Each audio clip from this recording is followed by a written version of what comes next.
How to change the Gmail password on mobile. Hello everyone, my name is Smile and in this video I'm gonna show you how you can change your Gmail password on mobile. Start by opening your Gmail application. On the top search bar, on the top right side you will see your line right there.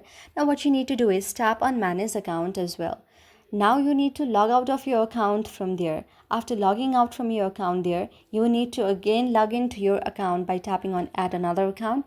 Now go on to Google and then you can simply add any of the account there and tap forget password from there.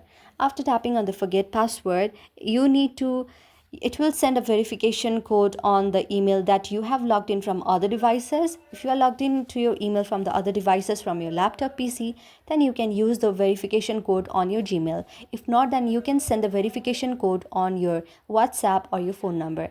By doing that and tapping the verification code, you can simply update and change your password now. After changing the password, do update it and save your password from your phone. Just like that.